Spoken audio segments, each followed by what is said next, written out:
संबंध। स्वधर्म कल्याणकारक और परधर्म भयावह है, ऐसा जानते हुए भी मनुष्य स्वधर्म में प्रवृत्त क्यों नहीं होता? इस पर अर्जुन प्रश्न करते हैं। अर्जुन उवाच अथ केन प्रयुक्तोऽयं पापं चरति पुरुषः अनिच्छन्नपि वार्ष्णेय बलादिव नियोजितः। व्याख्या। यदुकुल में वृष्णि नाम का एक वंश था। उसी वृष्णि वंश में अवतार लेने से भगवान श्री कृष्ण का एक नाम वार्ष्णेय है। पूर्व श्लोक में भगवान ने स्वधर्म पालन की प्रशंसा की है।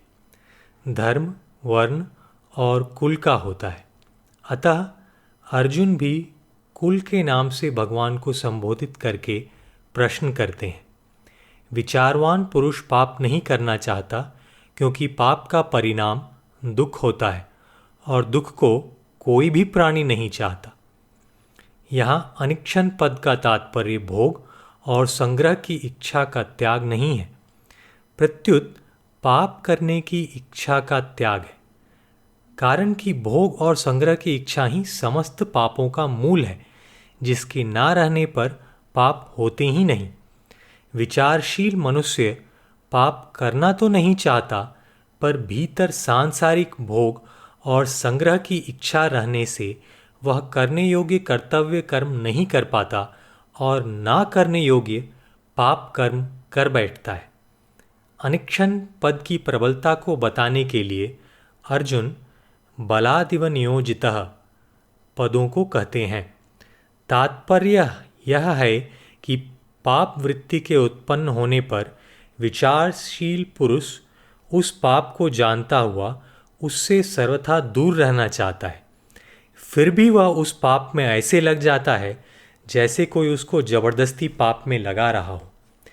इससे ऐसा मालूम होता है कि पाप में लगाने वाला कोई बलवान कारण है। पापों में प्रवृत्ति का मूल कारण है काम, अर्थात सांसारिक सुख भोग और संग्रह की कामना। परंतु इस कारण की ओर दृष्टि ना रहने से मनुष्य को यह पता ही नहीं चलता कि पाप कराने वाला कौन है। वह यह समझता है कि मैं तो पाप को जानता हुआ उससे निवृत्त होना चाहता हूँ, पर मेरे को कोई बलपूर्वक पाप में प्रवृत्त करता है। जैसे दुर्योधन ने कहा है, मैं धर्म को जानता हूँ पर उसमें मेरी प्रवृत्ति नहीं होती, और अधर्म को भी जानता हूँ पर उससे मेरी निवृत्ति नहीं होती।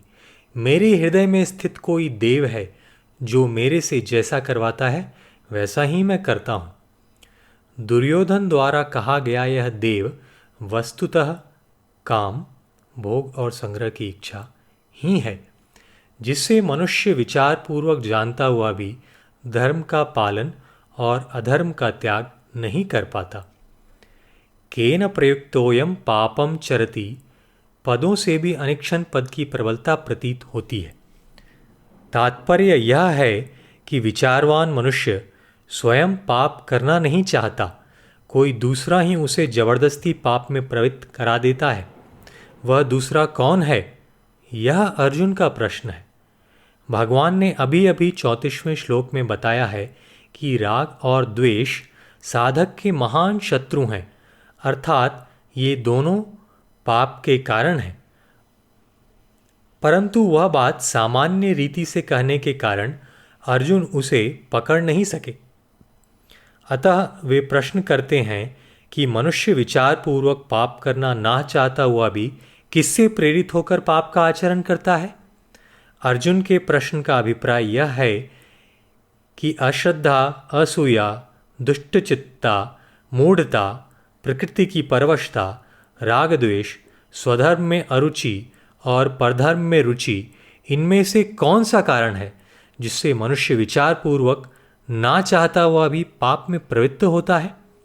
इसके अलावा ईश्वर, प्रारब्ध, युग, परिस्थिति, कर्म, कुसंग, समाज, रीति रिवाज, सरकारी कानून आदि में से भी किस कारण से मनुष्य पाप में प्रवृत्त होता है?